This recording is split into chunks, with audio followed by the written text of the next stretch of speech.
우리나라 5천만 인구라 그러면은 최소한 90만 명에서 300만 명 정도가 각종 마약류를 지금 남용하고 있다 이렇게 보는 거예요. 그 우리나라 인구가 5천만 아닙니까? 우리 가족, 혈족 중에 한두 명은 마약을 남용하고 있다는 거잖아요. 그죠? 그게 남의 일이 아니죠. 일시적으로 기분이 좋아지지만 결국은 정신병을 만드는 이야기예요. 예외가 없습니다. 의심병이 생깁니다.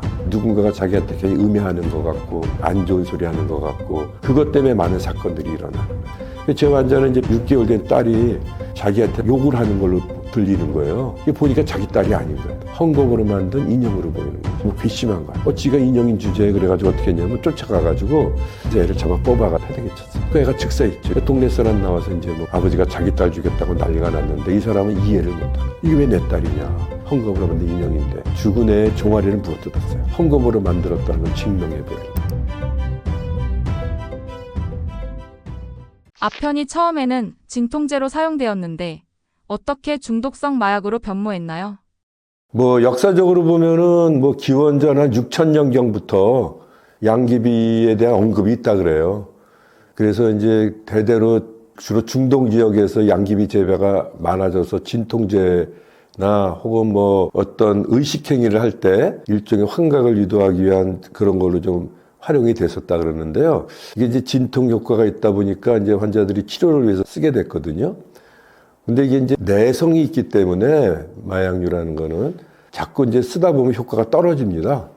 그러면 이제 점점 양을 늘려나갈 수밖에 없어요. 그러다가 갑자기 끊게 되면은 금단 증상이 심하거든요. 그러니까 금단 증상을 견디기 힘들어서 또 마약을 찾게 되는 이런 악순환이 되는 게 이제 이 마약류 중독의 아주 기본적인 패턴입니다. 근데 이제 그 청나라 시대에 1800년 초, 1700년 말에 이제 중국에서 이제 그 청나라하고 무역을 했잖아요. 그때 중국에서 차나 도자기나 비단 같은 걸 수입을 하면서 엄청난 그 은을 갖다가 청나라에다가 이제 내면서 무역 적자를 많이 보게 된 거예요. 근데 그 중국에도 지금 아편이 있긴 있었거든요. 중독자들이 좀 있었고. 근데 이제 영국이 생각할 때 동인도 제도에서 그 적자를 만회하기 위해서 그 인도에서 양귀비를 재배해가지고 중국으로 수출을 한 거예요. 그게 거기 중독자들이 이제 그 아편을 쉽게 접하다 보니까 점점 양이 많아지죠. 그러다 보니까 이제 중국에서는 거꾸로 무역 적자가 생기는 거예요. 그 양귀비가 엄청나게 수입되다 보니까 재화가 다 영국으로 넘어가니까 이제 재정난에 빠지게 되고 그래서 금지를 시켰어요. 아편 무역을. 그랬더니 이제 영국에서는 자기들의 재정 적자를 메꿀 수 있는 유일한 방법이었는데 그게 안 되니까 협박을 하게 되고 협정을 그래서 이제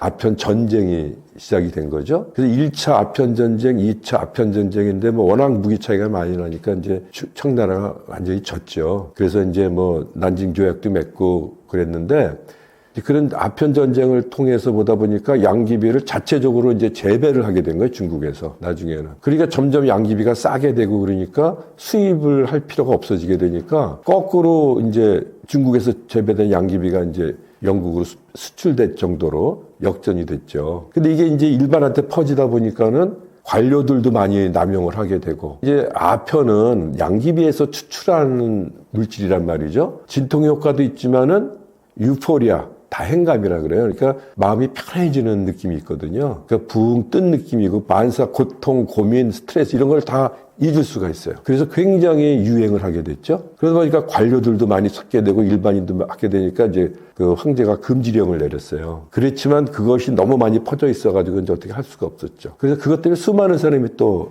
죽게 되고 그래서 아편으로 인해서 전쟁 때문에 나라가 망한 역사도 있고 그렇기 때문에 중국에서는 아편 그러면 아주 질색을 하는 거예요. 그래서 지금도 마약류를 제조하거나 판매하는 사람들은 사형에 처할 정도로 아주 적극적으로 방어를 하고 있죠. 그래도 아직도 그거는 많이 만연이 되고 있고 우리나라의 경우에는 서기 한 1000년 정도부터 양귀비에 대한 언급이 있었다 그래요. 근데 이제 일제강점기 때 중국의 영향을 받아서 아편 전쟁의 영향으로 인해서 우리나라에도 이제 아편이 들어오기 시작했고 그것도 이제 일제시대에도 보면은 아편의 그 위험성이 있으니까 금지령도 내리고 다 했거든요. 우리나라 조선시대에도 금지령을 내렸는데 이제 일제강점기 때 일본에서는 그거를 또 일부 허용을 하기 시작했어요. 그것도 이제 돈이 되거든요. 그러니까 이제 일종의 어떤 세계대전이 있을 때 이제 군비를 충당하기 위해서 아편을 공식화해서 이제 허가해주는 쪽으로 가게 돼가지고 우리나라에 많이 퍼지게 됐죠. 그래서 광복이 되고 나서도 우리나라에 아편 중독자들이 굉장히 많았어요. 그 옛날 영화 같은 데 보면은 그런 게 있어요. 아편 중독자들이 돈이 없으니까 약을 못 구하니까 자기 부인도 팔고 딸도 팔고 인신 매매를 해요.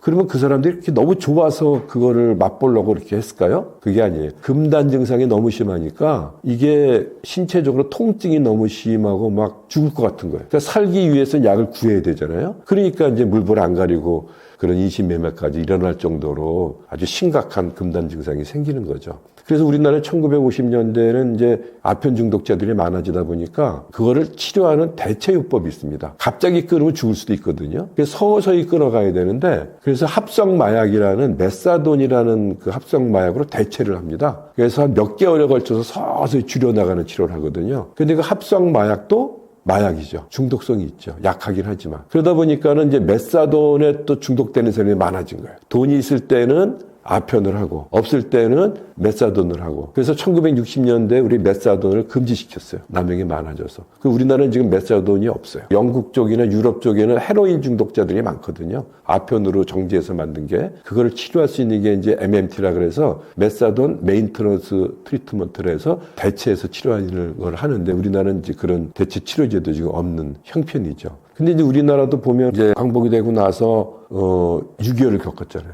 거기서 부상당한 사람들이 많죠. 또 월남전 겪었죠. 그러면서 이제 그 부상당한 사람들 진통제로 쓴 게 몰핀 아닙니까? 그 아편을 정지해서 만든 게 이제 몰핀이죠. 그래서 몰핀에 중독된 사람들이 굉장히 많았죠. 근데 사실은 지금도 많습니다. 우리나라에 이제 보훈병원 같은 데가 있죠. 국가에서 보훈처에서 운영하는 병원. 그거는 이제 공상을 당한 사람들 국가에서 치료해 주는 거 아닙니까?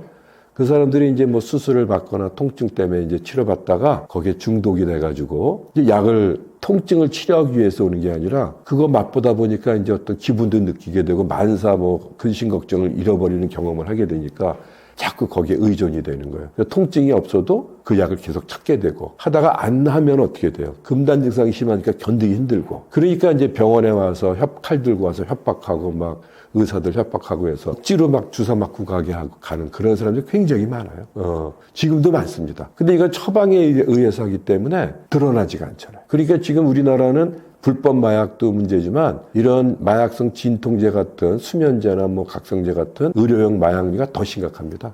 근데 이거 드러나지가 않아요. 그래서 더 문제가 돼요. 그래서 우리나라에 예전부터 그런 아편의 문제가 심각했던 그런 게 있죠. 통계도 안 잡히죠. 그래서 우리나라에 보면은 이제 마약류 관리에 관한 법률이 있잖아요. 그게 이제 마약, 향정신성 의약품, 대마를 이렇게 합해가지고 마약류라고 해서 관리법을 만들었어요. 이게 2000년 7월 달에 만들어진 법입니다. 그럼 그 전에는 어떤 게 있었냐면 마약법 따로 있었고, 향정신성 의약품 관리법, 대마 관리법, 이런 것들이 따로따로 있었는데 2000년에 이걸 합해가지고 마약류 관리에 관한 법률로 합해버린 거죠. 그래서 지금은 통합해서 운영을 하고 있는데 이 아편제제는 마약에 속해 있죠. 근데 이제 예전에 그 하나 이제 우리가 꼭 알아야 되는 게 예전에 마약법 있고 그럴 때는 마약류 중독자가 이제 병원에 치료받으러 가잖아요. 그러면은 담당 의사는 그 사람의 인적사항을 보건당국에 한 달 이내 보고해야 될 의무가 있었어요. 그걸 지키지 않으면 담당 의사가 처벌받는 조항이에요. 그렇다고 담당 의사가 마약을 투약하는 자체가 범죄니까. 그래서 그거를 보고하는 사람도 없었죠. 이게 와전이 된 거예요. 그래서 병원에 치료받으러 가면 뭐 신고된다 이런 잘못된 소문들이 퍼지니까 환자들이 치료를 받으러 오질 않죠. 자기 신분이 드러나고 하니까. 그래서 치료가 활성화가 안 되는 거예요. 그래서 이제 정부에서는 그 치료 활성화를 위해서 보고 의무 조항을 없애버렸어요. 마약류 관리에 관한 법률로 통합을 하면서. 그래서 이제 지금은 뭐 벌써 만 25년 전부터 뭐 어느 병원 가서 치료받아도 중독 때문에 문제가 돼도 뭐 전혀 문제가 없는데 의료보험 혜택을 다 받거든요. 근데 이걸 일반인들이 잘 몰라요. 그래서 혹시나 내가 신분이 드러나서 또 뭐 조사받거나 걸리면 어떡하나 그런 걱정 때문에 안 오는 경우가 많아서 이번 기회에 분명하게 아셔야 됩니다. 일반 뭐 신체 질환과 마찬가지로 그냥 어디 가서 치료받아도 전혀 비밀 보장이 되고 아무 문제 없습니다. 우리나라 마약류는 마약이 있고 향정신성 의약품이 있고 대마가 있는데 이거 검거되는 사람에 대한 통계밖에 없거든요. 우리나라는. 그럼 어떤 사람들이 검거되나 보면 마약은 대부분이 양귀비를 재배하다 걸리는 사람들이 대부분. 그러니까 시골에 사는 노인네들이 그냥 뭐 모르고 막 재배하는데 이게 자생력이 굉장히 좋아요. 그러니까 우물가에 한 송이가 펴 있으면 그 한 해만 지나면 쫙 퍼집니다. 그러면 이제 뭐 경비행기 같은 걸로 이렇게 서칭을 해가지고 사진 찍어서 이제 발견을 하고 적발하게 되거든요. 그래서 이제 마약은 주로 노인네들이 시골에 재배하다 걸린 사람이 대부분이고 그걸 투약하고 남용하는 사람은 걸리는 사람이 별로 없어요. 불법 마약이라는 게 이제 헤로인, 코케인 그런 건데 우리나라에 아직 그렇게 많이 안 들어와 있거든요. 그래서 대부분 그렇고 향정성 의약품은 대부분이 이제 우리나라에 많은 건 필로폰, 메스암페타민이라는 각성제고 거기에 이제 뭐 엑스타시나 뭐 이런 향정성 의약품, 의료용으로 쓰는 마약류도 많이 들어가 있고 그다음에 대마가 있고 이렇게 나눠져 있죠. 마약에 대해서는.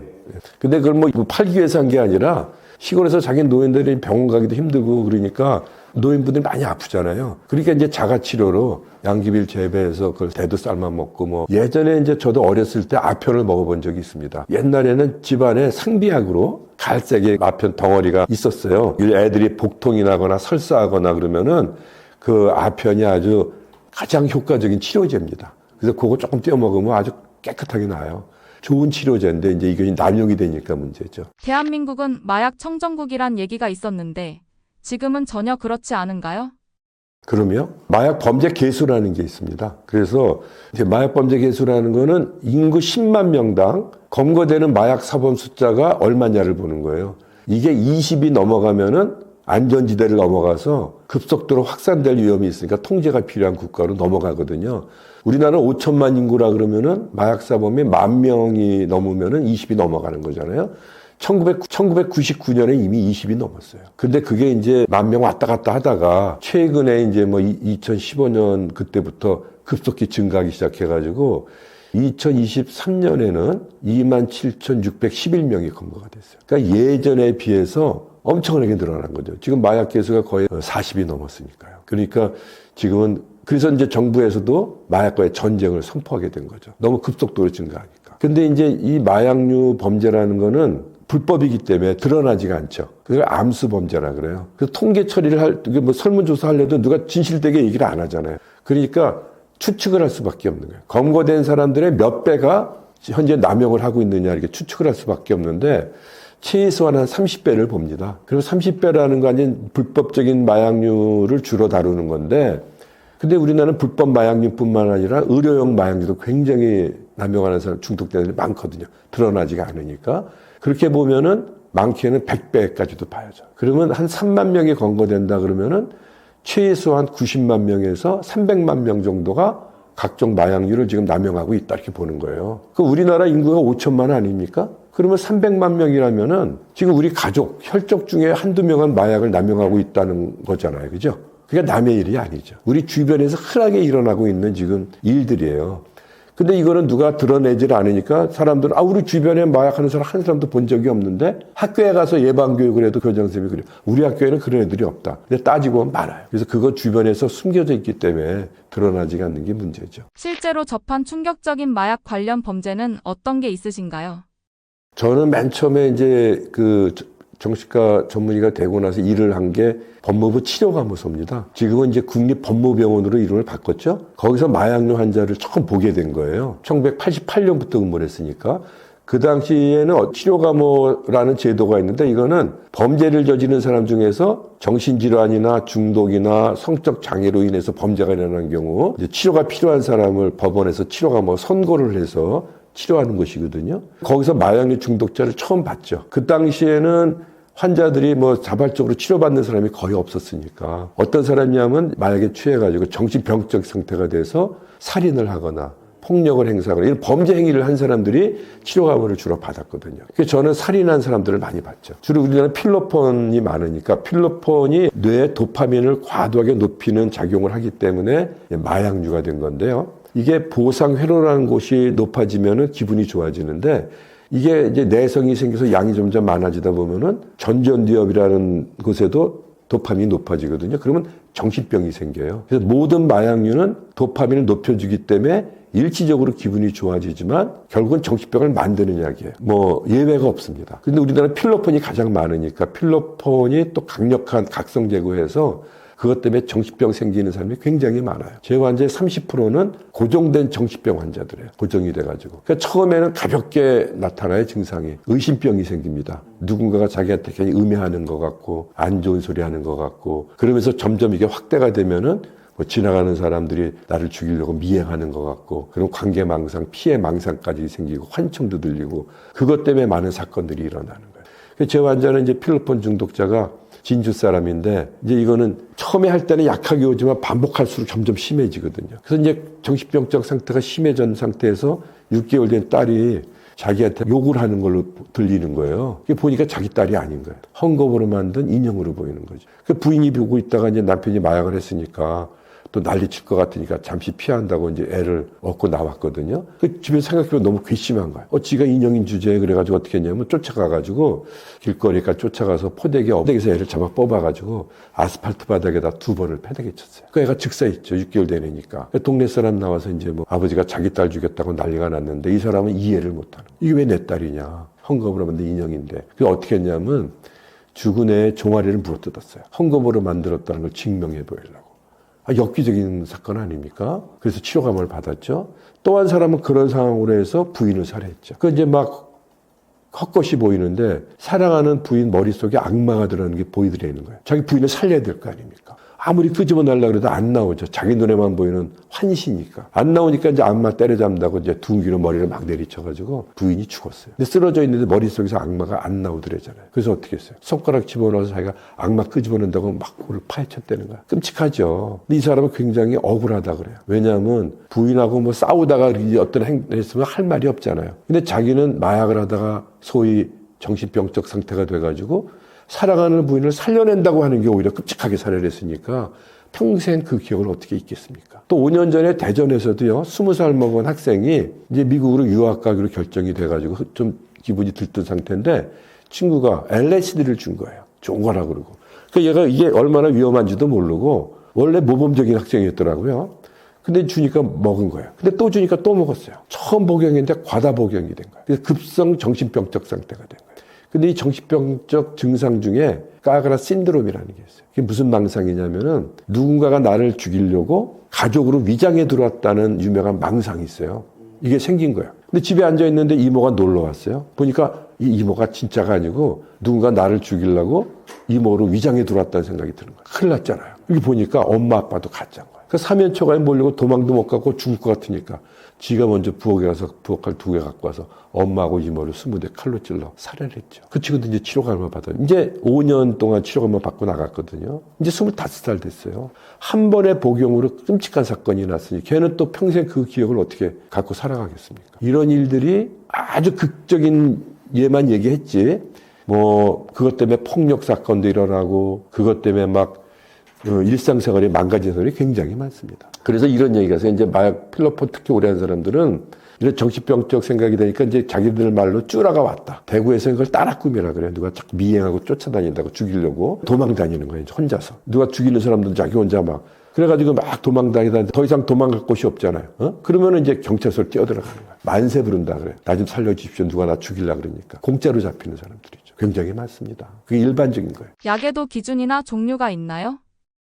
마약류 관리하는 법률에는 마약 향정성 의약품 대부분 이제 분류되어 있지만은 일반적으로는 불법 마약류하고 의료용 마약류를 구별하는데 사람들은 또 의료용 마약류를 좀 쉽게 보는 경향이 있어요. 그래서 의료용 마약류가 오히려 역설적으로 더 무섭다. 의사가 처방하니까 안전하지 않을까 하는 거죠. 근데 이건 드러나지도 않고 하기 때문에 마약류라는 건 다 똑같은 거예요. 중독성이 있기 때문에 관리하는 건데 피해가 심한 거는 불법 마약류로 만들고 아직 의료용으로 쓸 수 있는 거는 의료용 마약류로 등록을 해서 사용을 하기 때문에 꼭 필요한 환자 아니면은 절대로 복용해서는 안 되는 약들입니다. 그래서 그 2가지로 나누고요. 이제 마약류를 또 작용에 따라 2가지로 크게 나누는데 이거를 우리가 구분할 줄 알아야 돼요. 하나는 중추신경 자극제라 그래서 뇌를 자극하는 게 있고 하나는 뇌를 마비시키는 작용하는 게 있어요. 근데 자극제는 각성제, 흥분제라고도 얘기를 하는데 이거는 뭐냐 뇌를 깨우니까 잠이 안 오는 게 특징이에요. 그 뇌를 자극을 주니까 민감해지고 예민해져요.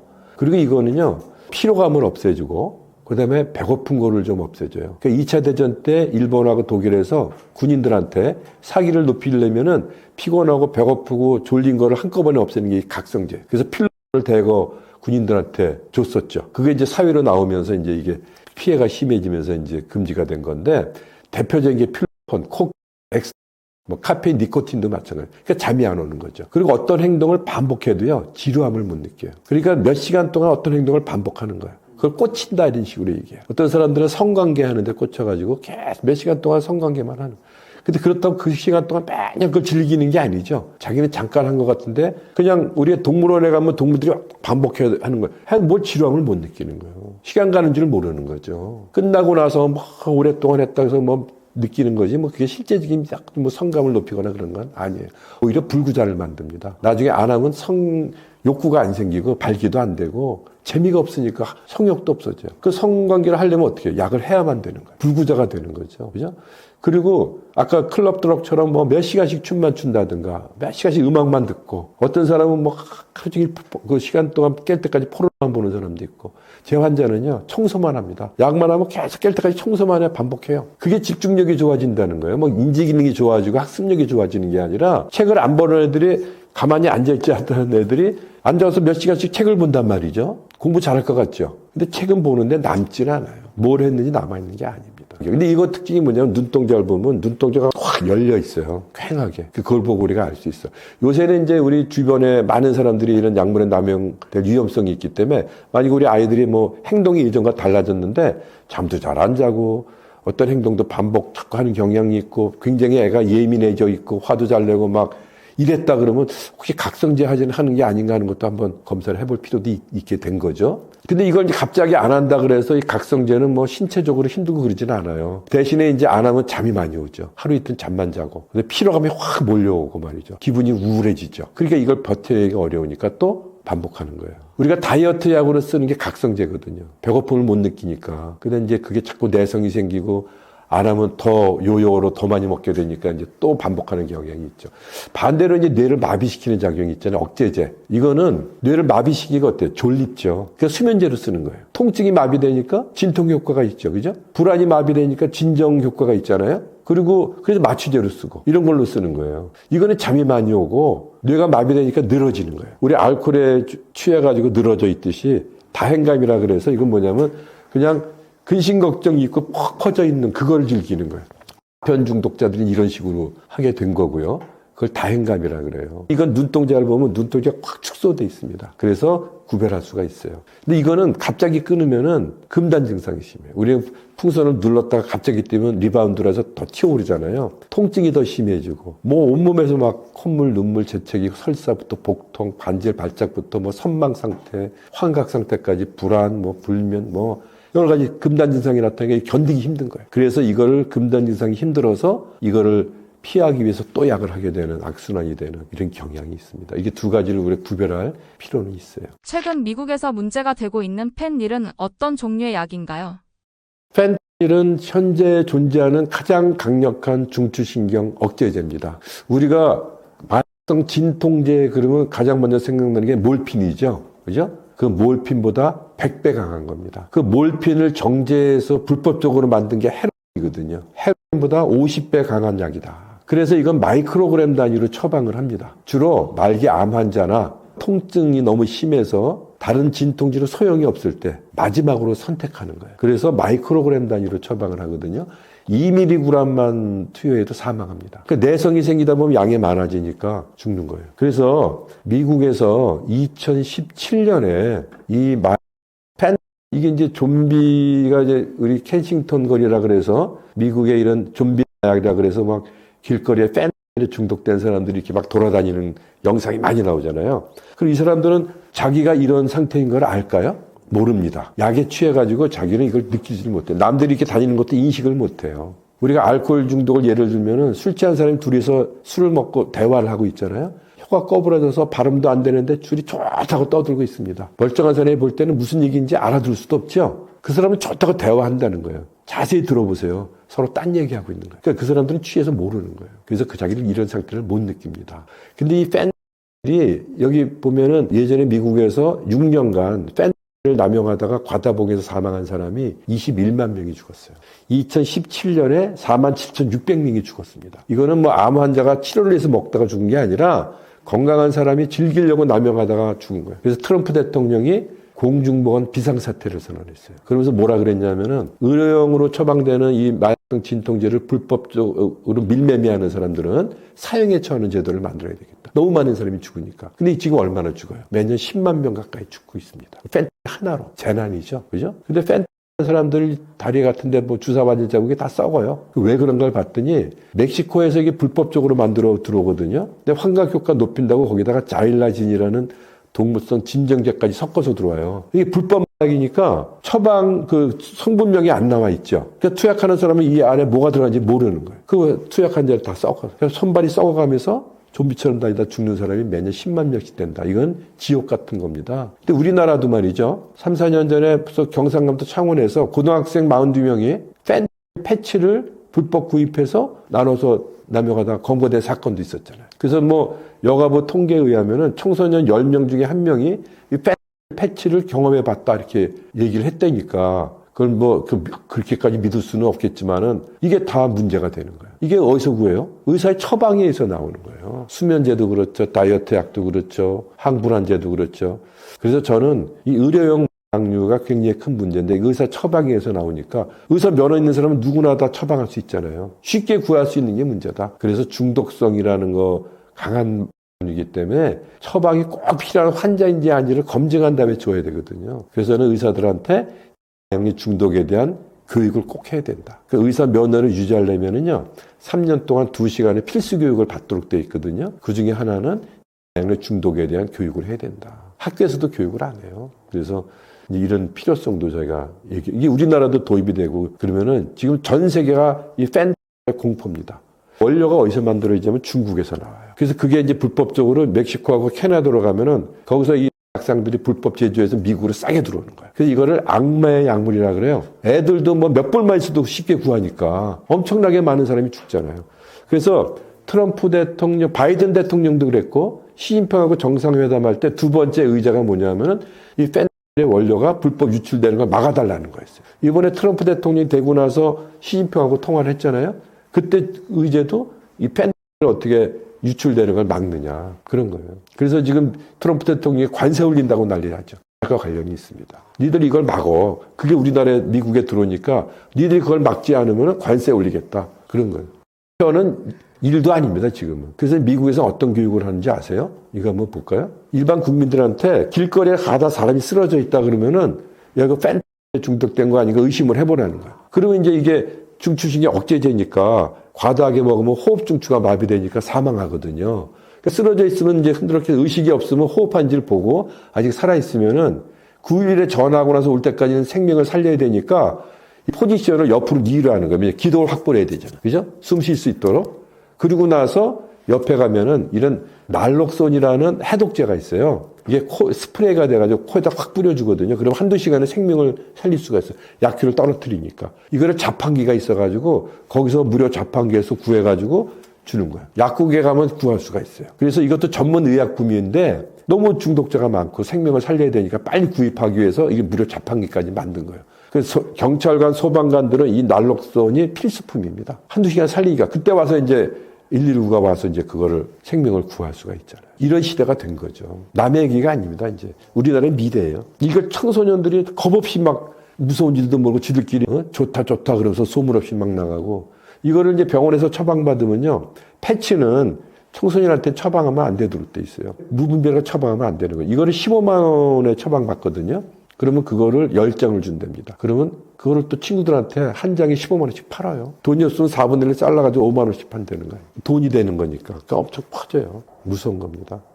약 수사를 하던 수사관이 약에 중독된 이야기 어떻게 보시나요? 약은 한 번 사용해도 중독될 수 있나요? 그 형사를 제가 알아요. 네, 예전에 약 수사관이었어요. 인천인데. 그 잠입수사라는 게 있지 않습니까? 그 조직에 들어가서 위장하고 들어가서 위장 수사를 해서 조직을 일망타진하기 위해서 이제 잠입 수사를 한 거예요. 근데 거기다 있다 보니까 자기가 이제 안 할 수가 없잖아요. 거기서. 그러니까 자기가 이제 경찰에 이걸 숨기기 위해서 약을 투약을 한번 해본 거죠. 거기서도. 그런데 이제 그게 중독이 돼가지고 이제 나중에 정가 4범, 5범까지 됐어요. 그래서 끊으려고 애를 썼습니다. 근데 나중에 이제 약을 끊었는데 알코올 중독이 돼. 그 많은 중독자들이 을 하다 안 하면 참 재미가 없으니까 무슨 재미로 살아 그러고 술이라도 먹자 그러고 또 알코올을 찾게 되고 알코올 중독은 사실은 더 무섭습니다. 몇천 원만 있어도 어디 가서 구할 수 있잖아요. 재발이 쉽게 되고. 그 친구도 뭐 결혼해서 아이도 낳고 그랬는데 결국 죽었어요. 그러니까 아무리 안 하려고 자기가 그 즐길 목적이 아니더라도 한번 경험을 하게 되면은 그거를 쉽게 단절하기가 어렵다는 게 중독의 특징이기 때문에 한 번도 안 하는 게 진짜 중요해요. 우리가 좋은 거라고 다 하는 거 아니죠, 그죠? 예를 들면 돈이 좋은 걸 누구나 다 알죠. 그렇다고 남의 돈을 훔치거나 뺏지는 않지 않습니까? 근데 일부 사람은 또 남의 돈을 그럼에도 불구하고 훔치거나 뺏는 사람이 있는 거랑 마찬가지다. 이게 좋은지 다 알죠. 호기심도 있고 궁금하기도 하지만 좋다고 다 하는 거 아니죠. 경험해 봤다고 꼭 해야 되는 건 아니잖아요. 경험했어도 알아야지. 그러한 가치관의 변화라든가 이런 거죠. 근데 이거는 병이라는 거는요, 자신의 의지와 상관이 없는 거예요. 병에 걸리고 싶어서 걸리는 게 아니잖아요. 그죠? 중독되고 싶어서 하는 게 아닌데 한번 경험해 봤을 뿐인데 중독이라는 질병이 생기는 거예요. 그러면 끊고 싶어도 잘 안 되는 거예요. 이제. 어떻게 해야 돼, 그럼? 전문적인 치료를 받으면 빨리 회복이 되잖아요. 그래서 치료를 받는 게 굉장히 중요하다. 이 얘기를 할 수 있어요. 대한민국에서는 무료로 약 치료를 받을 수 있다고 하는데 어떤 프로그램이 있나요? 지금 우리나라에는 치료보호제도라는 게 있습니다. 국가에서 약류 중독자를 무료로 치료해주는 제도예요. 입원이나 외래치료 다 되고요. 1년까지 가능합니다. 또 1년이 지난 다음에는 다시 시작해도 돼요. 그래서 원하면 평생 무료로 치료할 수 있는 제도가 있어요. 근데 이거를 활용을 많이 하면 되는데 잘 알지를 못하고 또 이거를 담당할 수 있는 병원이 지정이 돼 있거든요. 근데 실제적으로 담당하는 병원이 몇 군데 안 돼요. 또 하는 의사도 없기 때문에 이런 약을 치료하는 의사를 확충하는 문제, 또 이걸 치료할 수 있는 병원을 어떻게 확대하느냐가 지금 집중적인 조명이 필요한 분야이기도 합니다. 그리고 아까도 말씀드렸지만 이제 그 중독자가 치료받을 때 신고되거나 보고되는 조항이 없기 때문에 비밀 보장하에 얼마든지 치료받을 수 있다는 거 아시면 돼요. 그러니까 질병은 치료하면요 다 좋아져요. 근데 이제 중독원 치료는 이게 약을 끊기가 어려운 게 아니에요. 약은 안 하면 돼요. 근데 재발이 되는 게 문제인 거예요. 단약한 상태를 유지하기가 어려운 거예요. 뭐 약을 끊기로 했는데 하루가 지나니까 또 하고 싶어서 딱 한 번만 더 해. 또 하는 거고. 뭐 한 달이 지나서 야 마지막에 한 번만 더. 이게 재발이 되는 거기 때문에 중독 치료는 재발되지 않도록 관리하는 병이에요. 평생. 그러니까 한 번 중독의 경험을 하게 되면 평생 재발하지 않도록 관리하는 거니까 우리가 만성질환이다 이렇게 얘기를 하죠. 그래서 꾸준히 관리만 하면요 얼마든지 회복할 수 있고 그럴 수 있습니다. 못하는 거 아닙니다. 우리가 그러잖아요. 뭐 당뇨, 고혈압을 만성질환이라고 하지만 관리를 철저히 잘하면은 오히려 일반인보다 훨씬 건강하게 살 수 있다 그러죠. 그 사람들은 다이어트 열심히 하지, 그죠? 운동 열심히 하지, 병원에 자주 가니까 다른 병이 생겨도 빨리 발견이 되고 빨리 치료될 거 아닙니까? 중독도 치료를 잘 받고 관리를 잘하면요 오히려 일반인보다 훨씬 나은 삶을 살 수도 있어요. 마약을 복용하면 우리 뇌에 어떤 변화가 일어나나요? 실제로 기분이 좋아지는 건가요? 그렇죠. 이제 뇌를 자극해서 도파민을 과도하게 분비시키기 때문에 그런 느낌을 갖게 돼요. 여기 보면은 뇌에도 이제 여러 가지 부위별로 역할이 따로 있지 않습니까? 우리 뇌에도 기분을 좋게 하는 부위가 있어요. 여기 보면 리워드라고 해서 보상회로라고 있죠. 여기에 도파민이 증가하면 기분이 좋게 돼 있습니다. 그래서 여기 보상회로라 그래요. 왜 보상회로라 그러냐면은 보상이 주어지니까 또 하고 싶어질 거 아니에요. 어떤 행동을 반복하게 만드는 것입니다. 우리는 생존을 하기 위해서는 어떤 행동을 반복할 필요성이 있어요. 예를 들면은 배고프면 먹고 싶어지고 먹으면 만족감을 느끼니까 계속 먹게 되는 거 아니에요? 그게 살 수 있는 거예요. 배고픔을 못 느끼면 안 먹죠. 그러면 굶어 죽는 거예요. 우리가 신경성 식욕 부진증이라는 질병이 있거든요. 정신과 질환이. 이건 자기가 뚱뚱하다고 생각해서 안 먹는 병이에요. 그래서 카펜터스 멤버가 이 병으로 굶어 죽었죠. 성관계를 해야지 번식이 됩니다. 그죠? 난자와 정자가 수정이 돼서 모든 동식물은 번식의 본능이 있기 때문에 번식을 하려면 성관계를 자주 해야 돼요. 그죠? 그러니까 하면은 기분 좋게 만들어야지 반복할 거 아닙니까? 예를 들어서 성관계를 하는데 고통스럽게 만들면 누가 하겠습니까? 그러면 번식이 안 되면 그 종은 멸종이 되는 거예요. 우리가 힘들지만 아이들을 열심히 키우는 것도 거기서 보람이나 행복감을 느끼기 때문에 하는 거죠. 그래서 그거를 좋은 감정을 만들어주는 것이 바로 보상회로예요. 여기 일시적으로 도파민 높아진 기분이 좋아져서 여기를 쾌감중추다 이렇게 얘기를 합니다. 그리고 여기가 망가지면 어떻게 될까요? 삶에 재미가 없겠죠. 아무런 낙이 없죠. 여기는 살맛나게 만들어주는 것이에요. 우리가 일상으로 느끼는 즐거움, 기쁨, 쾌감, 뭐 보람, 행복 이런 거를 느끼게 만들어주는 거죠. 근데 중독은 여기 생기는 병이에요. 예를 들면 내가 일상적인 생활에서 건강한 생활을 통해서 아무리 쾌감을 느끼고 행복감을 느끼고 좋은 감정을 느낄 때 그 도파민을 한 300개 썼다. 근데 마약을 하니까 500개, 1000개가 확 나온다고 생각해 보세요. 평상시 느껴보지 못한 새로운 차원의 느낌을 갖게 되는 거 아닙니까? 그러니까 깜짝 놀라는 거죠. 야, 이게 뭐지? 그래서 또 한 번만 더 이렇게 반복하게 되는 특징이 있죠. 그래서 여기를 중독 중추다. 도박 중독, 게임 중독, 모든 중독은 다 여기에 관련된 거예요. 근데 이런 뇌는 이런 뇌 세포로 이루어져 있는데 이게 한 약 1000억 개가 있대요. 이 연결고리가 한 200조의 네트워킹을 형성하고 있는 어마어마한 컴퓨터 같은 거죠. 근데 우리는 불행하게도 늙잖아요. 노화가 일어나는데 4층기가 지나고 나면 노화가 시작이 됩니다. 하루에 5만 개, 10만 개가 뇌세포가 파괴된다 그러니까 우리는 벌써 한 15살부터 늙기 시작하는 거예요. 그러다 죽는 거죠. 근데 거기다가 뇌가 다치거나 병이 들거나 마약을 남용하게 되면 파괴가 더 심해져서 빨리 문제가 나타나는 거죠. 중독을 이해하려면 이 연결고리를 알아야 되는데 그 시냅스라 그래요. 이거를 보면 어떻게 일을 하냐면 세포와 세포 사이에 빈 공간이 있어서 여기 시냅스라 그러거든요. 자극을 받으면 전 세포에서 신경 전달 물질이 분비돼 나와요. 그러면 다음에는 이 리셉터 수용체가 있어가지고 여기 딱 달라붙으면은 정보가 전달되고 쓰고 남은 거는 이제 리업테이크 펌프라 그래서 다시 빨아들여가지고 재활용을 하는 그런 과정을 통해서 뇌가 일을 합니다. 그래 이제 아까 보상회로에 도파민 높아지면 기분이 좋아진다 그랬으니까 그걸 예를 들면은 여기가 이제 보상회로에 있는 시냅스라고 생각해 보세요. 여기 평상시 한 50개 나오던 도파민인데 성관계를 하니까 300개 확 쏟아져 나오는 거예요. 우리가 쾌감을 느끼는 거죠. 거꾸로 얘기하면 성관계를 하는데 도파민이 안 나오면 아무런 재미가 없죠. 우리가 뿐만 아니라 일을 했을 때 어때요? 성취감, 만족감을 느끼잖아요. 뿌듯하잖아요. 왜? 그때 도파민이 한 300개 분비돼 나와야 뿌듯한 보람도 느끼는 거예요. 오랜만에 월급 땄다고 뭐 외식 나가서 아이들이 맛있게 즐겁게 먹고 즐거워하는 모습 보면 부모로서 행복하다고 느끼잖아요. 왜? 그때 도파민이 분비돼 나와야지 행복한 거지. 아무리 그런 상황이라도 도파민이 안 나오면 삶에 재미가 없고 행복이나 이런 걸 느끼지 못하죠. 그걸 도파민은 그래서 일종의 행복 호르몬이라고 얘기할 수 있어요. 근데 우리가 궁금한 거는 내가 행복감을 너무 많이 느꼈다 그러면 도파민을 너무 많이 쓰면은 점점 부족해질 거 아니냐 그렇게 의심해 볼 수 있잖아요. 근데 일상생활에서 그 부족함이 없대요. 왜냐면 많이 쓰면 어떻게 돼요? 계속 만들어서 보급을 해야 될 거 아니야. 그러니까 계속 만들어내다 보니까 노하우가 쌓여서 더 잘 만들어낸다. 그래서 행복을 한 번 맛본 사람하고 100번 맛본 사람을 비교해 봤을 때 장래에 누가 더 행복을 쉽게 맛보느냐? 100번 맛본 사람이다. 그래서 일상생활에서 건강한 생활을 통해서 느끼는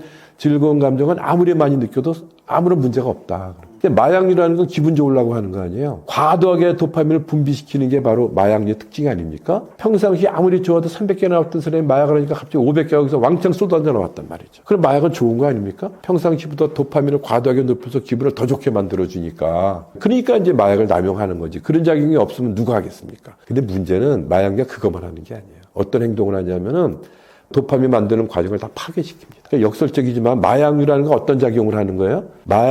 도파민을 만들지 못하게 방해하면서 쌓여있는 도파민을 바깥으로 확 밀어내는 역할을 하는 거예요. 그럼 예를 들어 여기 500개가 있다고 쳤을 때 평상시에는 아무리 줘도 300개 나왔던 사람이 마약을 하니까 500개가 왕창 나서 기분이 좋았는데 500개 썼으면 500개를 만들어내야 될 거 아닙니까? 근데 여기가 파괴되니까 500개를 못 만들어요. 그러면 400개밖에 못 만들 거 아닙니까? 예를 들어서. 그러면 다음에 마약을 할 때는 500개가 나오는 게 아니라 400개가 나오잖아요. 그 효과가 좀 떨어질 거 아니에요. 그러니까 같은 효과를 보는 양을 좀 늘리게 된다고. 우리가 그걸 내성이라고 그래요. 그래서 야금야금 양이 늘어날 수밖에 없어요. 그러면 또 파괴가 되니까 이제 300개 나오고 200개 나오고 100개 나오다가 이제 말기쯤 가면 어떨까요? 마약을 해도 나올 도파민이 없죠. 그럼 마약을 해도 재미가 없잖아요. 그러면 마약을 할 필요가 있어요? 없죠. 마약은 재밌으려고 한 건데 마약을 해도 재미가 없어. 그럼 할 필요가 없잖아요. 근데 중독이 되면 그래도 해요. 왜 하나를 봤더니 두 가지 이유가 있어요. 그걸 그래프로 한번 그려봤는데요. 이게 평상시 정상적인 생활에서 쾌감이나 즐거움이나 행복감을 느낄 때 도파민을 300개 썼는데 마약을 하니까 500가 왕창 나오니까 이걸 잊을 수가 없는 거예요. 이게 머릿속에 딱 각인이 돼가지고 이게 평생 가는 거예요. 그럼 이 생각이 나는 거예요. 그러면 이것만 주는 게 아니라 도파민이 파괴되니까 점점 줄어들 거 아닙니까, 나오는 게. 그러니까 말기쯤 가면 어떻게 돼요? 도파민이 다 파괴돼가지고 나올 도파민이 없으니까 마약을 해도 재미가 없어. 하는 이 첫 번째는 뭐냐면 이 말기 때 가서 마약 그러면 뭐가 생각이 나요? 처음에 500개 느꼈던 그 기분을 잊을 수가 없고 그게 생각이 나니까 그걸 느껴보고 싶은 거야. 그 기대감 때문에 하는 거예요. 근데 하면 뭐예요? 안 나오지. 그러니까 하자마자 후회를 합니다. 그러니까 하기 전에는 어때요? 500개 느낄 기대감 때문에 막 가슴도 두근두근거리고 손도 떨리고 막 흥분되고 그러는데 막상 하고 나면 별게 없는 거야. 하자마자 후회를 합니다. 한밤중에 저한테 전화가 와요. 원장님 어떻게 해요? 또 했어요. 그리고 울어요. 그렇게 후회될 것 같으면 안 하면 되지 않습니까? 그래도 합니다. 왜? 아이고 지난번에 안 나왔는데 혹시 이번엔 나올까? 그럼 또 하는 거예요. 그럼 몇 번 해보면 이제 포기가 될 거 아닙니까? 난 글렀구나. 그럼 안 하면 되잖아요. 또 해요. 그래도. 그러니까 두 번째 이유는 뭐냐면 좋은 거는 느낄 수 없는데 뭐가 문제냐? 이 도파민이 파괴된 이 상태에서는 삶의 재미가 하나도 없어요. 성강이 한다고 느낌이 오겠습니까? 일한다고 보람을 느끼겠습니까? 행복감을 느끼겠습니까? 아무런 낙이 없는 거야, 삶에. 이걸 탈출할 방법이 없잖아요. 그렇게 탈출하려면 어떻게 해야 돼요? 약을 해야 되는 거야. 순간적으로 이걸 빠져나올 수 있는 일시적으로 잊을 수가 있잖아요. 그래서 중독은 어떻게 되는? 처음에는 좋아서 하다가 나중에는 살기 위해서 하는 거예요. 어쩔 수 없으니까. 이게 악순환이 되는 겁니다. 얼마나 어리석은 짓이에요. 그죠? 그래서 제 환자들은 이제 거의 70%가 말기 중독자들이에요. 아까도 얘기했지만 중독은 본인이 중독이 인정을 안 하기 때문에 스스로 치료받으러 오질 않기 때문에 말기 때 와서 와요. 근데 말기 때는 어떤 상태냐면은 모든 게 다 끊어집니다. 그래서 우리 말기 중독자들은 혼자 살아요. 가족이 없습니다. 왜 가족이 없어요? 부모도 있고 형제자매, 배우자, 자녀 다 있을 텐데 다 떠나갔습니다. 안 한다고 반복하니까 제일 먼저 배우자가 나가죠. 못 사니까. 남남 아닙니까? 그죠? 좋아서 결혼했는데 마약을 알고부터는 왼수지간이 돼가는. 두 번째 자녀 나가죠. 엄마 아버지가 마약을 하고 있는데 어떻게 삽니까? 제 마약 환자가 교도소가 있는데 그 아들이 저한테 면회를 왔어요. 상담을 요청을 했어요. 그러면서 큰일 났습니다. 왜 그러냐 그랬더니 아버지가 곧 교도소에서 출소한다는 거예요.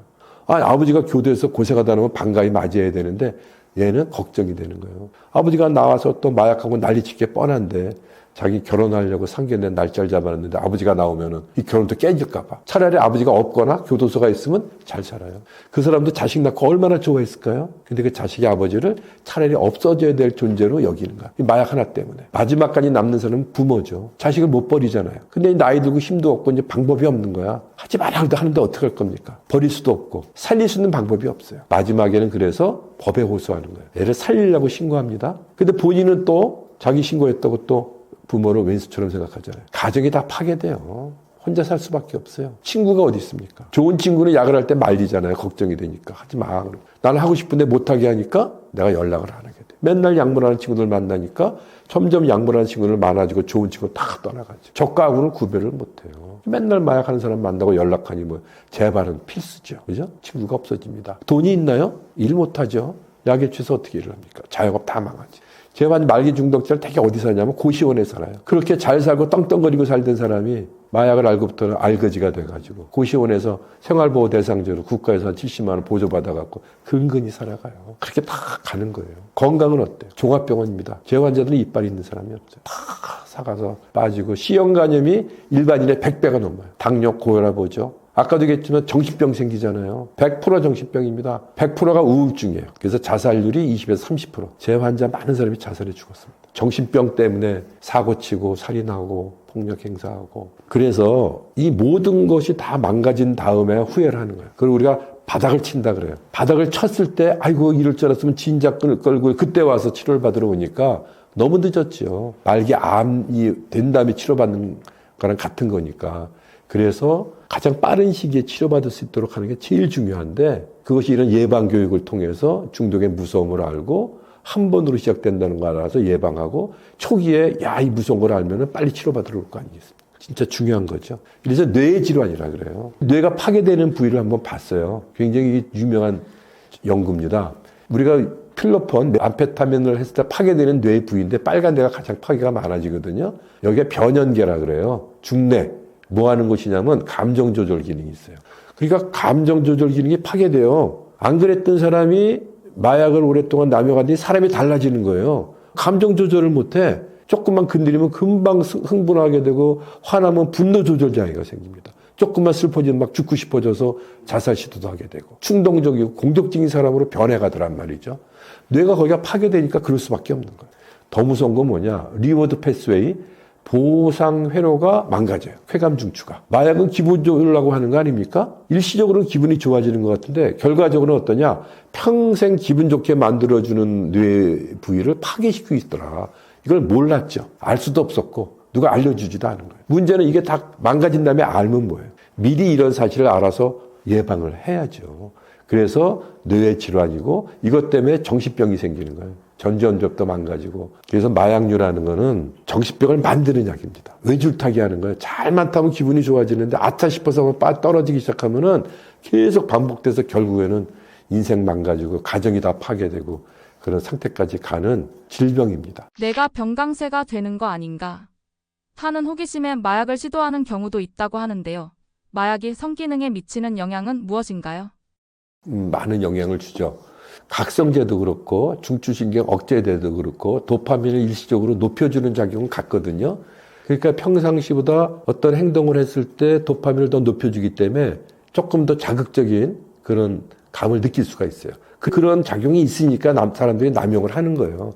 근데 이거는 일시적인 현상이죠. 근데 그 감을 한번 느껴보면은 나중에 약을 안 하고 성관계를 하거나 어떤 행동은 재미가 없는 거예요. 재미가 없으니까 또 약을 찾게 되잖아요. 그럼 또 약을 찾게 되면은 성기능이 또 떨어져요. 그러면 나중에 이제 성불구가 되는 거예요. 착각하는 게 우리는 성에 대해서 잘못된 인식을 가지고 있어요. 뭐 크기가 커야 된다, 뭐 오래 해야 된다 이런 것들을 가지고 있기 때문에 약물에서 하다가 정신없이 그냥 하다가 깨고 나면 시간이 오래 흐른 거예요. 그러면 뒤에 가서 아 오래 했네 그러고 그냥 좀 흐뭇하게 느끼는 그런 거지 매 순간에 어떤 느끼는 건 아닙니다. 저는 수많은 환자들을 만나봤는데 다 성불구자가 돼요. 역설적이지만. 그리고 약을 했을 때 어떤 기분을 느낀 거를 평상시에 느낄 수가 있을까요? 재미가 없잖아요. 그러니까 일상적인 낙을 다 망가뜨리는 거예요. 아까 그래프에서 봤지만 뇌가 망가지니까 삶에 낙이 없어지는 거예요, 이제. 그거를 모르죠. 순간적인 어떤 그 즐거움이나 그것만 생각을 하니까 평생 그렇게만 주는지 아는데 그건 속임수죠. 눈 가리고 악마는. 앞에서는 만큼 주고 뒤에 가서 다 망가뜨리는 작용. 씨는 예외라고 생각하면 안 돼요. 수많은 중독자들이 한 번으로 시작해서 야 중독되는 사람이 이상한 사람이지 걸리는 사람이 바보지 뭐 안 걸리고 몰래 하면 되지 이런 생각 갖고 있기 때문에 자기가 그렇게 되는 걸 모르고 있다는 게 문제예요. 실제로 마약 중독을 극복한 사례가 있나요? 마약 중독에서 회복된 사람들이 사회에 빠르게 복귀하나요? 많죠. 많은 사람이 극복하고 회복을 합니다. 예를 들어서 우리나라 1970년대 대마초 파동이 됐을 때 청년들이 많은 사람이 대마초를 경험했잖아요. 그 많은 사람이 다 중독이 됐을 거 아닙니까? 근데 지금까지 그 대마초 중독된 사람이 얼마나 됩니까? 이미 다 끊었어요. 극히 일부분이 남아서 반복하는 거지. 그죠? 초기에는 다 끊을 수 있어요. 심해질수록 어려운 거죠. 그래서 중독자들이 그래 무슨 얘기냐면 마약인데 어떻게 끊어요? 못 끊어요. 그래.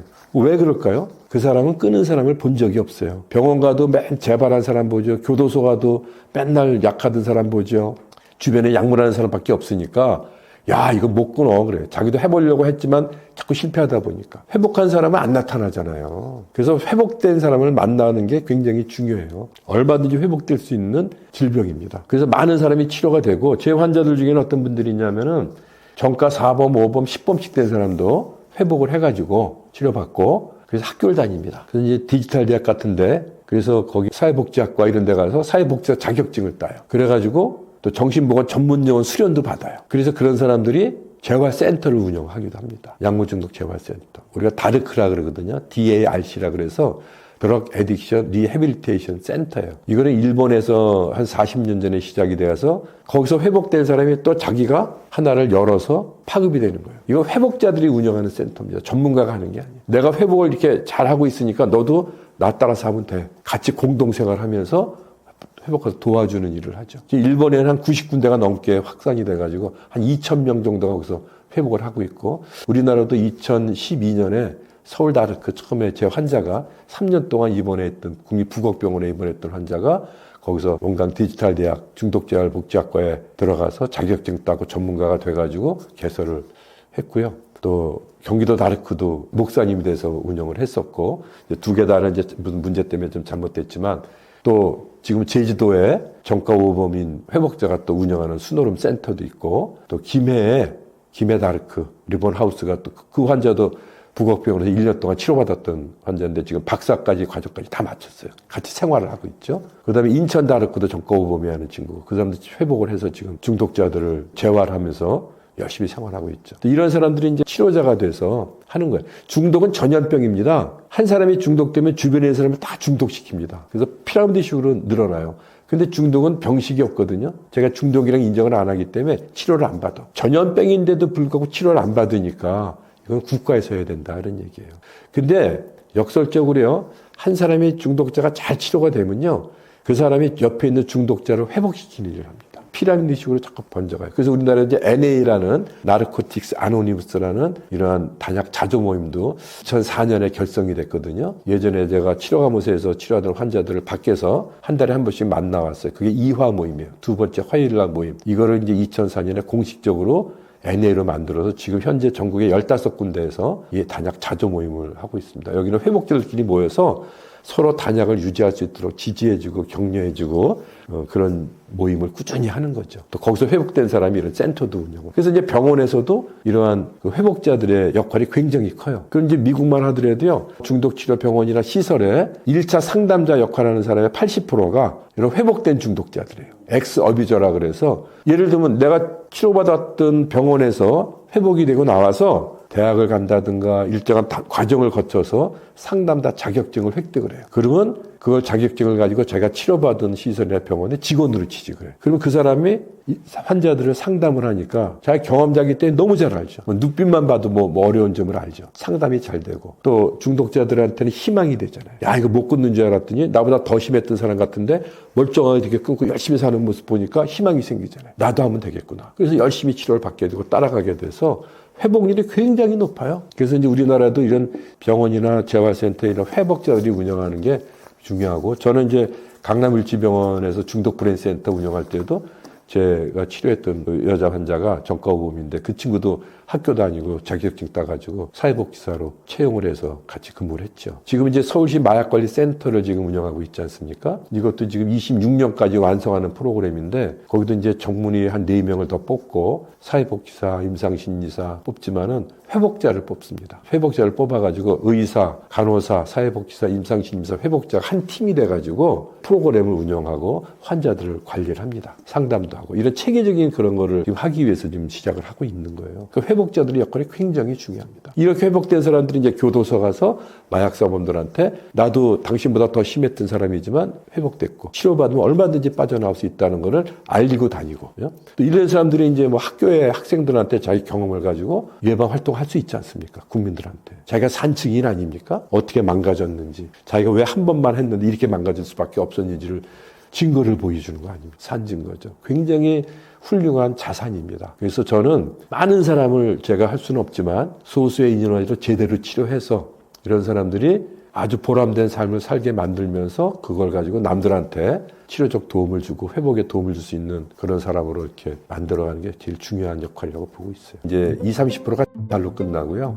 병들어 죽고 사고사로 죽고 사망률이 굉장히 높아요. 노인들 중에서는 마약 중독자가 없다. 왜? 이미 다 죽었어요. 자기만 죽네요? 가정이 파괴되죠. 어떤 쉽게 구할 수 있는 시대가 됐어요. 인터넷 잘 활용하고 채팅 많이 하는 친구들이 다 청소년들 아닙니까? 가장 위험한 집단이에요. 자기들끼리 모여가지고 파티할 때 하죠. 집단으로 합니다. 얼마 전에 서울대, 고대, 연대, 카이스트 대학생들 연합동아리가 또 으로 검거된 적도 있잖아요. 제가 볼 때는 대마가 가장 위험합니다. 대마를 우습게 생각하거든요. 담배보다도 약하다고 그런다는데 다른 나라는 합법화도 돼 있고 이게 강한 약이냐 약한 약이냐는 의미가 없어요. 하다 보면 내성이 생기고 효과가 떨어지니까 조금 더 강한 약을 찾게 될 수밖에 없어요. 우리나라에 필로 중독자들이 제일 많은데 대마를 하다가 넘어온 사람들이 많습니다. 그럼 왜 미국 같은 데서는 합법화를 했을까요?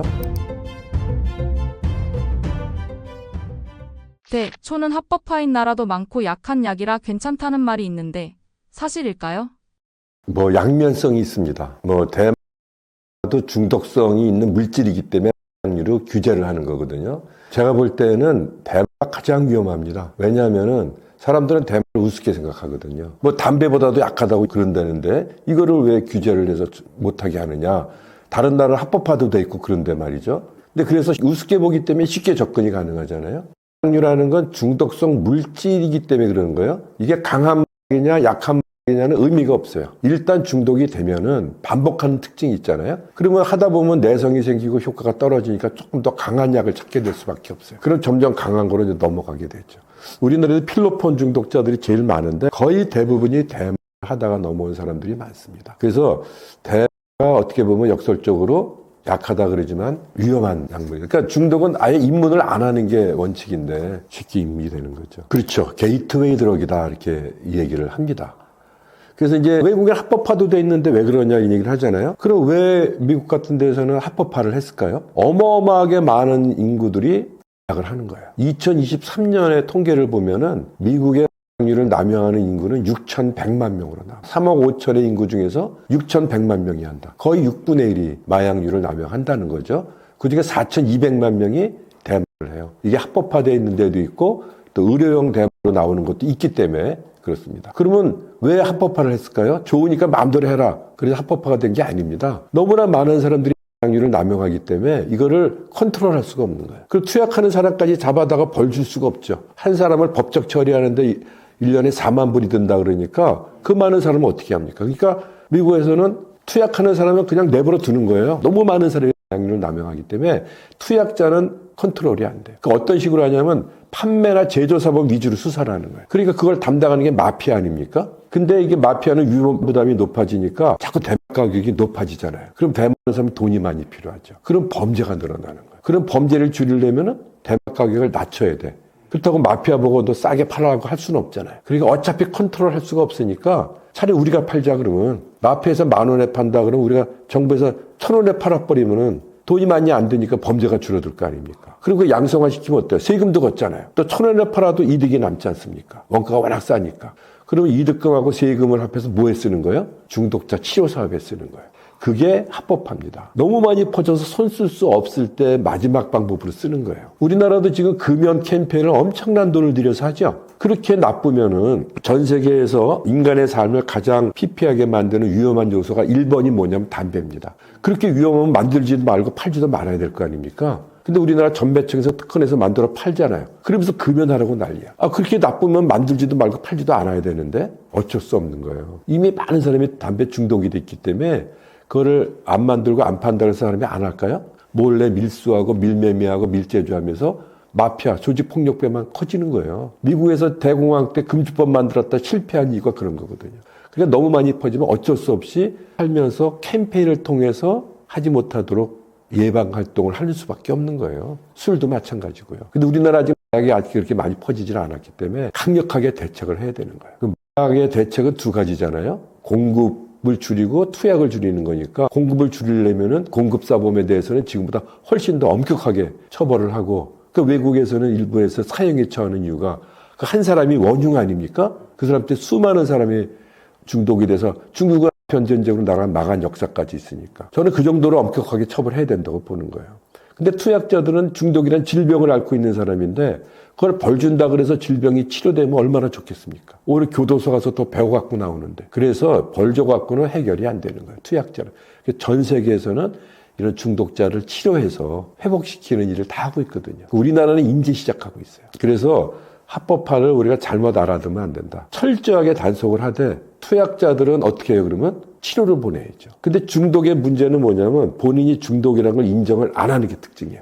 도박 중독, 게임 중독, 알코올, 그냥 다 마찬가지입니다. 남의 얘기라고 생각하죠. 그래서 스스로 치료를 안 받습니다. 그렇기 때문에 스스로 치료받으러 올 때까지 기다리다 보면은 너무 늦어요. 예를 들면 암으로 예를 들면은 전이가 된 말기 암일 때 와서 치료받는 꼴이기 때문에 효과가 별로 없어요. 모든 질병은 빨리 발견해서 빨리 치료하면 빨리 좋아지잖아요.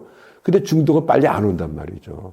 그렇기 때문에 법에 문제가 됐을 때 그때가 가장 빠른 시기일 수 있죠. 그때 치료를 연결시켜 주면은 빨리 치료를 받을 수 있을 거 아니에요. 그래서 저는 지금 경찰 단계에서부터 이제 검거가 되면은 바로 치료를 할 수 있도록 연계를 시켜줘야 돼요. 투약자의 경우. 그래서 그런 걸 가지고 이제 치료가 시작이 돼야 빨리 회복이 되죠. 그런 문제가 있어요.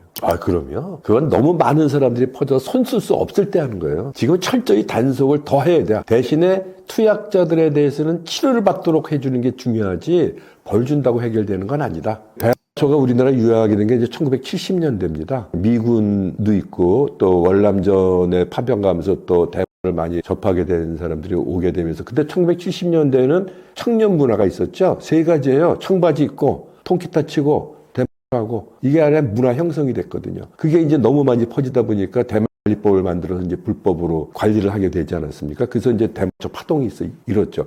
그 당시에 대마 속에는 THC라는 테트라하이드로 카나비놀이라는 환각제 성분 때문에 문제가 되는 거예요. 그걸 감각을 왜곡시키는 역할을 하거든요. 그러니까 우리는 소리를 듣고 빛을 본다고 표현하는데 곰감각 환각이라 그래서 거꾸로 소리를 본다고 표현을 하고 빛을 듣는다는 식으로 표현을 하니까 감각이 왜곡되는 거예요. 그러니까 평상시에 아닌 새로운 감각을 맛보게 되니까 뭐 음악하는 사람이나 예술하는 사람들이 그런 거를 영감 같은 걸 얻으려고 하는 그런 경우도 많이 있어서 그러면 약에 의존해서 하는 건 진짜 창작 활동이 아닌데 말이죠. 유행을 하게 된 거예요. 그 당시 테트라하이드로 카나비놀의 농도는요, 지금은요, 그거의 17배가 높아요. 평균적으로. 그래서 그거를 이제 수지로 만들어 보면 농축이 되니까 THC 함유량이 몇 배 높아지고 요새는 액상대만 많이 하거든요. 그거를 농축시키면 액상대만 되면 또 높아져요. 그러면 옛날에 그 좋아하던 거에 비해서 한 100배 이상 높은 거예요. 굉장히 무섭죠, 사실은. 저한테 오는 의존 문제 있는 사람은 두 가지 유래예요. 하나는 대학 때문에 정신병적 상태가 되는 경우입니다. 과다하게 투약을 하면 정신병이 생겨서 통계적으로도 일반인에 비해서 3배에서 5배 이상의 정신병을 유발시킨다. 그래서 제 환자들은 그런 정신병적 상태에서 치료받으러 오는 경우가 있고요.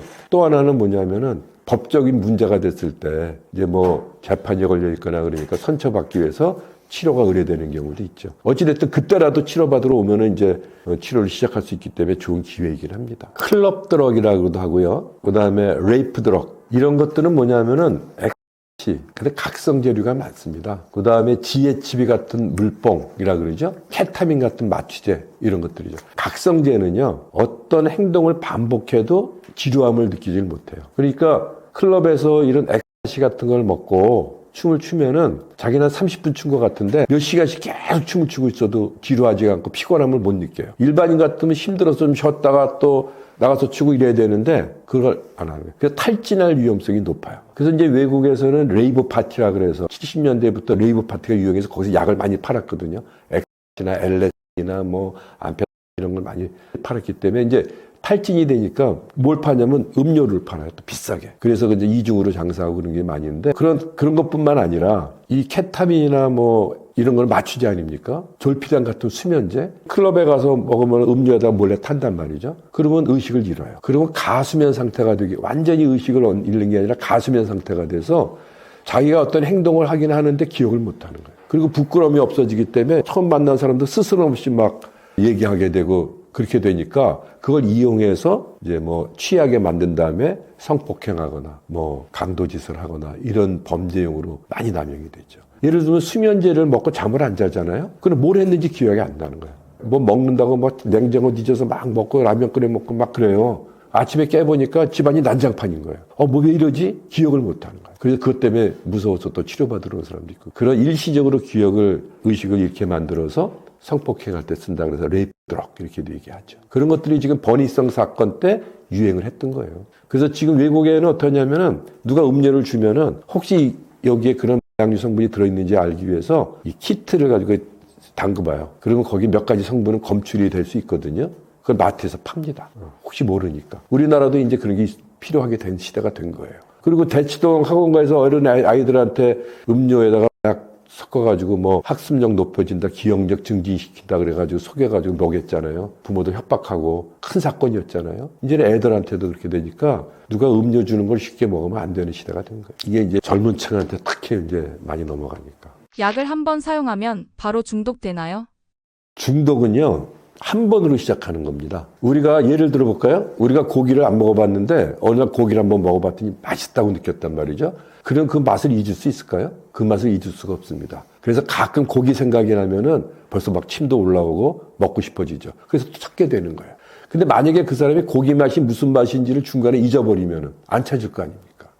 우리 뇌는 어떤 강렬한 경험을 가지게 되면 중요하다고 생각을 하기 때문에 우리 뇌의 기억 장치 속에 딱 저장을 해놔요. 그게 평생 유지가 되는 경향이 있습니다. 그래서 그 기억이 안 없어지기 때문에 생각날 때마다 갈망이 생기는. 그러니까 마약류를 남용해 보니까 평상시에 느껴보지 못한 새로운 느낌을 딱 경험하게 되는 거 아닙니까? 그러니까 그 기억을 잊을 수가 없죠. 그래서 경험을 하게 되면은 이미 중독이 된 거죠. 그러면 중독의 치료는 간단하죠. 그 기억의 경험을 무슨 맛인지 잊어버리게 만들면 되는데 현재 그런 방법이 없어요. 그래서 한 번이라도 그런 맛을 느꼈다 그러면 이미 중독이 시작된 거예요. 그래서 그 생각이 날 때마다 반복하게 되는 경향이. 그래서 중독은 한 번으로 시작하는 거예요. 거기에 관련된 자료를 하나 보여드릴까요? 이게 뭐냐면은 이거는 코카인 중독자를 대상으로 실험을 한 겁니다. 코카인 중독자들한테 영화를 보여주면서 뇌 사진을 찍어본 거예요. 그래서 요 가운데 이제 네이처 비디오라고 해서 자연 풍경이 나오는 비디오를 볼 때는 뇌가 이렇게 나타납니다. 근데 화면이 바뀌어가지고 코는 장면이 나오니까 그걸 보자마자 반짝반짝 빛이 나기 시작해요. 이게 뭐냐면은 기억 장치예요. 그러니까 아무 때나 약 생각이 나는 게 아니죠. 뭐 일하기 바쁘고 할 때는 약 생각도 안 나는데 우연히 길 가다가 옛날에 약을 같이 하던 친구 만나거나 연락이 오거나 뭐 텔레비에서 막 얘기하거나 그러면 관련된 자극이 들어오면은 옛날에 약에서 느꼈던 그 생각이 기억이 나는 거예요. 그럼 기억이 나면 어때요? 그냥 그런가 보다 하면 되지. 근데 문제는 이렇게 기억이 나면은 우리 몸에 변화가 일어나요. 그래서 어떤 변화가 일어나나 보면은 요게 뇌 속의 도파민의 농도를 나타내는 그래프입니다. 점선이 있는 게 요때 약을 투여한 거예요. 근데 투여하기 전에 관련된 자극이 들어오니까 기억이 나는 거예요. 요게. 기억이 나자마자 도파민이 증가를 해요. 그죠? 이건 뇌 속의 도파민의 농도인데 약도 안 줬는데 단순히 생각만 났을 뿐인데 뇌에서부터 도파민이 증가를 합니다. 그러니까 흥분이 되는 거죠, 이제. 그죠? 근데 이때 생각이 나는 건 뭐예요? 예전에 느꼈던 이 하이, 크게 느꼈던 이거를 생각하는 거거든요. 이거를 느껴야 되는데 요만큼밖에 안 올라가니까 막 안달이 날 거 아니겠습니까? 우리 이제 환자들이 그래요. 약 생각이 나면 미치겠다는 거예요. 자기들만은 똥줄 탄다 그래요. 막 이걸 느껴야 되는데 요만큼밖에 안 올라가니까 막 안달이 나죠. 그러니까 어떻게든 약을 구하려고 그러고 재발이 되는 거예요. 그래서 기억이 났을 뿐인데도 도파민이 증가하는 것 때문에 그런 거예요. 그래서 재발이 되는 거예요. 그러니까 쉽게 얘기하면은 재발이 되지 않을 치료는 그럼 어떻게 하느냐? 단순하죠. 자극을 없애면 돼요. 그죠? 관련된 자극을 없앨 수 없잖아요. 환자들이 저한테 오면 제일 먼저 하는 게 핸드폰 바꿔라. 전화번호. 왜? 예전에 약물하는 사람들과 관계가 연결되면 안 되잖아요. 완전히 차단하지 않으면 안 됩니다. 전화번호 바꿔야 돼요. 그래도 뭐 길에서 마주칠 수도 있고 텔레비에서 막 얘기만 해도 생각이 나는 걸 어떻게 해요? 자극을 완전히 없앨 수 없죠? 그럼 기억이 나는 기억을 없애버리면 되는데 그런 방법도 없잖아요. 그럼 어떻게 치료합니까? 반응을 바꾸는 거예요. 생각이 나도 도파민이 안 올라가면은 재발 안 할 거 아닙니까? 그러면 올라가는 이유가 뭐냐? 그러면 기대감 때문에 그런 거예요. 그러면 예전에 느꼈던 좋았던 느낌이 딱 생각이 나니까 좋은 거 그러고 이제 기대감 때문에 흥분이 되는 거거든요. 우리가 어렸을 때 왜 소풍 가기 전날 기대감 때문에 흥분해서 잠도 잘 못 자고 데이트하기 전에 가슴 설레는 거랑 똑같은 거거든요. 그러면은 이게 도파민이 안 올라가려면은 마약 그랬을 때 좋은 게 아니라 나쁜 게 생각이 나고 그 마약 때문에 얼마나 내가 피해를 보고 고생을 했는가를 먼저 느끼게 되면은 안 올라갈 거 아니겠습니까? 그래서 사람들은 그 피해는 축소시키고 요만큼 좋은 거는 뻥튀기 하는 게 중독자들의 또 특징이에요. 남들한테 뭘 얘기할 때는 이 마약을 갖다가 막 과장해가지고 신이 내린 선물이야 뭐 아무나 하는 거 아니야 이러면서 막 과대 포장을 하고 그럽니다. 피해는 축소하고. 그래서 치료는 어떻게 하냐면 실제로 좋은 게 진짜 좋은 거냐 이게 어떤 의미가 있는가를 찾아보고 이것 때문에 얼마나 많은 피해가 오는가를 알아보는 거예요. 그럼 마약 그러면은 예전에는 꿀물인 줄 알고 쪽쪽 먹었다 이거죠. 근데 알고 보니까 똥물 같은 거예요. 그래서 마약 그런데 똥물 생각이 먼저 난다 그러면 재발 안 할 수 있죠. 실제로 그 피해를 알아보는 거예요. 근데 예를 들면 우리가 암을 알아보지 않았지만 암이 얼마나 무서운지 다 알죠. 그게 초기에는 아무 증상이 없어도 이게 암세포가 발견이 되면은 놔둔다고 없어지는 게 아니라 진행이 돼서 말기까지라는 걸 누구나 알잖아요. 그러니까 온 국민이 어떻게 해요? 암을 예방하려고 스스로 노력을 하잖아요. 그리고 건강검진 통해서 빨리 발견하면 빨리 치료하려고 애를 쓰듯이 중독도 마찬가지입니다. 내가 겪어보고 나서 무섭다 그러면 소용이 없는 거예요. 겪어보기 전에 중독이 얼마나 무서운지 다른 사람들의 경험이 많잖아요. 저는 거의 뭐 40년 가까이 뭐 많은 중독자를 봤기 때문에 그 말로가 얼마나 비참한지 그 가정이 어떻게 파괴되는지를 옆에서 생생히 지켜봤기 때문에 저만큼 마약을 무서워하는 사람은 아마 없을 겁니다. 근데 이거를 간접적으로도 경험을 해야 되는 거예요. 그래서 그걸 그 피해를 느끼게 되면은 예방할 수 있는 거죠. 그래서 중독은 한 번으로 시작되는 겁니다. 제 환자들의 대부분이 70%가 말기 중독자들이죠. 보통 뭐 5년, 10년에서 30, 40년 가까이 뭐 마약에 중독돼 있다가 이제 겨우 이제 치료받으러 오는 사람들이 많은데 물어보면은 아무도요 중독되고 싶어서 이럴 줄 알고 한 게 아닙니다. 좋다 그러니까 한 번만 해봐 그러니까 한 번 했는데 목을 느끼니까 야 이거 괜찮은데 한 번만 더 해볼까? 2번 하고 그러다 보니까 나도 모르게 뭐 3번 하고 세월이 흘러서 1년, 10년, 몇십 가게 되는 거예요. 이게 중독의 과정입니다. 이건 아무도 예외가 없어요. 누구나 다 그런 과정을 겪게 되는 거예요. 그래서 가능한 한 빠른 시기에 빨리 빠져나올 수 있는 방법을 강구해야 되는 거예요. 그래서 제일 중요한 거는 경험을 안 하는 겁니다. 현재 대한민국의 약 예방 교육과 재발 방지 교육은 어떻게 평가하시나요? 우리나라도 뭐 마약류 예방 교육을 하고는 있는데 학교에서 대치동 그 음료 사건 이후로 교육부에서도 이제 더 강화를 하고 있습니다. 그래서 초중고등학교는 청소년 남용 예방 교육을 의무화했어요. 그러면서 뭐 어떤 식으로 교육을 하냐면은 약은 위험하고 불법이야. 그러니까 무서우니까 하지 마. 이런 식으로 접근을 하고 있다는 얘기죠. 그죠? 그렇게 해가지고는 의미가 없다고 보는 거예요. 왜냐하면 향기를 남용하는 사람은 불법인지 알고 하는 거예요. 어떤 식으로 해요? 그렇지만 나는 뭐 좋다고 그러니까 야, 한 번만 맛볼게. 한 번만 해보자 그러고 하는 거거든요. 근데 한 번만 했는데 어떤 기분을 맛보게 되면 이제 그때부터 중독의 길로 빠져들게 되는 거기 때문에 한 번도 안 하도록 교육을 해야 되는 거거든요.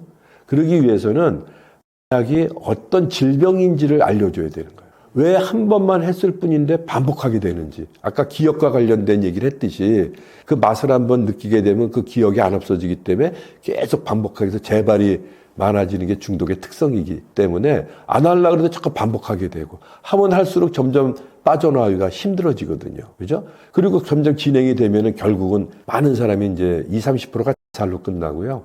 병들어 죽고 사고사로 죽고 사망률이 굉장히 높아요. 그래서 이런 얘기가 있죠. 노인들 중에서는 약 중독자가 없다. 왜? 이미 다 죽었어요. 그리고 자기만 죽네요? 가정이 파괴되죠. 나라가 망하니까. 그 피해를 내가 경험하지 않아도 다른 사람의 경험을 통해서 그게 얼마나 무서운지를 암처럼 미리 알 수만 있고 그렇다면 어떨까요? 그런 교육을 받으면은 이렇게 무서운 중독이라는 게 단 한 번으로 시작한단 말이야. 이걸 이해하게 되면은 야 진짜 무서운데 이게 한 번으로 시작한다고? 야 그럼 한 번도 안 해야 되겠다. 이렇게 이해가 돼야 예방교육이 될 거 아니냐.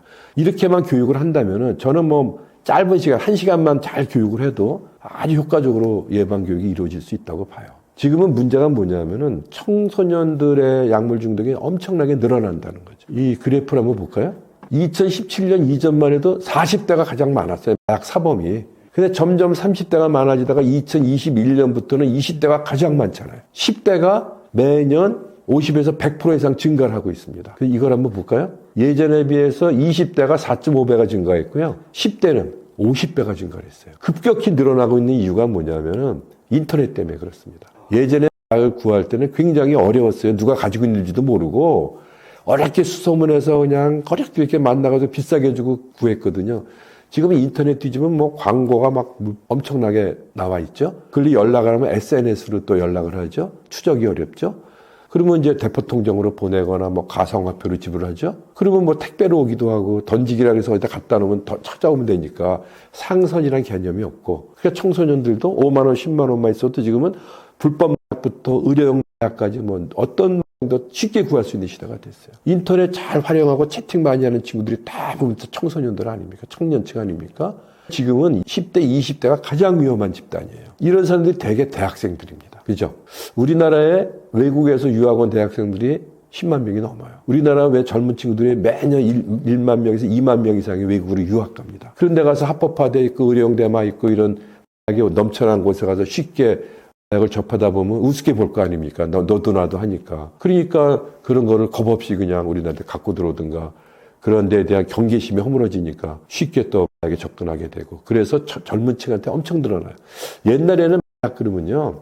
나이 든 사람들이 몰래 숨어가지고 혼자서 아니면 둘이서 이렇게 몰래 했거든요. 지금은 공개적으로. 클럽에 가서 하죠. 자기들끼리 모여가지고 파티할 때 하죠. 집단으로 합니다, 이제는. 얼마 전에 그 서울대, 고대, 연대, 카이스트 대학생들 동아리, 연합 동아리가 또 약으로 검거된 적도 있잖아요. 그 여기 대학에 지금 뭘 하냐면은 도파민 파티하자. 뭐 이런 것들이 지금 널려나고 있어요. 이게 이제 대학가에 나와 있는 전단지입니다. 도파민 파티 합시다. 그리고 여기는 홍대 뭐 나온 거예요. 액상, 뭐 영감이 필요합니까? 액상대 하세요. 이거 완전 합법입니다. 이렇게 가짜 광고를 하고 있고. 그게 대학에 찌라시가 돌아다니면서 이 광고지가 나붙을 정도니까 대학이 얼마나 위험해요. 근데 대학에서는 이 약물 남용 예방 교육이 없어요. 초중 고등학교까지만 있지. 그래서 대학생들한테 이런 예방 교육을 해야 돼요. 그래서 지금 DAPCO라고 DAPCOC라고 얘기를 하는데 여기 나중에 보면은 여기 드러그 앤 애딕션 프리벤션 센터 온 더 캠퍼스라고 있습니다.